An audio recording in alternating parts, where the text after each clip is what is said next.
കേളകം പഞ്ചായത്തിലെ യക്ഷിക്കോട്ട രാജമല വഴി കരിയംകാപ്പ് അങ്കണവാടി റോഡ് ഗതാഗത യോഗ്യമാക്കണമെന്ന ആവശ്യവുമായി പ്രദേശവാസികൾ. പഞ്ചായത്തിലെ 6-7 വാർഡുകളിലായി 1 കിലോമീറ്ററോളം ദൂരമാണ് റോഡ് തകർന്നത്. കേളകം പഞ്ചായത്തിലെ യക്ഷിക്കോട്ട രാജമല കരിയംകാപ്പ് അങ്കണവാടി റോഡ് 25 വർഷത്തിനിടയിൽ ഏകദേശം 700 മീറ്റർ മാത്രമാണ് ടാർ ചെയ്തത്. 35 വർഷമായി ഉപയോഗിക്കുന്ന റോഡാണെന്നാണ് പ്രദേശവാസികൾ പറയുന്നത്. റോഡ് ഗതാഗത യോഗ്യമാക്കണമെന്ന് നാട്ടുകാർ വർഷങ്ങളായി ആവശ്യപ്പെടുന്നതാണ്. ജനപ്രതിനിധികൾക്ക് നിവേദനവും നൽകിയിരുന്നു. എന്നാൽ നാളിതുവരെയായിട്ടും റോഡ് പൂർണ്ണമായും ഗതാഗതയോഗ്യമാക്കിയില്ലെന്നാണ് ഇവർ പറയുന്നത്. റോഡ് 7-ാം വാർഡിൽ വരുന്ന ഭാഗത്ത് 300 മീറ്ററും 6-ാം വാർഡിൽ വരുന്ന ഭാഗത്ത് 700 മീറ്ററുമാണ് തകർന്നു കിടക്കുന്നത്.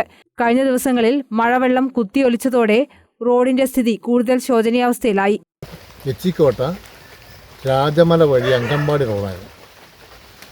കരിയങ്കാപ്പ് തിരിഞ്ഞു വരുന്ന റോഡായിരുന്നു. 35 വർഷമായി റോഡിൻ്റെ പണി എടുത്തിട്ട് 35 വർഷം. 35 വർഷത്തിനകത്ത് ജനങ്ങൾ മാത്രം എന്തെങ്കിലും പുതുപ്പണി ചെയ്തിട്ടുമല്ലാതെ പഞ്ചായത്ത് അന്ന് 30 വർഷങ്ങൾക്ക് മുമ്പ് 5,000 രൂപ മുടക്കിയിട്ട് പേച്ച് വർക്ക് നടക്കുന്നത്. 5,000 രൂപ കൊടുത്തിട്ട് ഒരു പേച്ച് വർക്ക്. അതിനുശേഷം തൊഴിലുറപ്പുകാരെ കൊണ്ട് മാത്രം ഇങ്ങനെ കാര്യമില്ലാവുന്ന മിനുക്കി പോകുന്നൊരു പണി മാത്രമേ ഇവിടെ നടത്തിയിട്ടുള്ളൂ. പിന്നെ അന്ന് തൊട്ടിട്ട് ഇവിടുത്തെ ജനങ്ങൾ നിരന്തരം ആവശ്യപ്പെടുന്നതാണ് ഈ റോഡിന് ഒരു കോൺക്രീറ്റോ അല്ലെങ്കിൽ ടാറിങ് ചെയ്ത് തരണമെന്ന്. ഇപ്പം മിനിയാന്ന് വരുന്ന മഴ അതിഭയങ്കരമായ മഴയായിരുന്നു.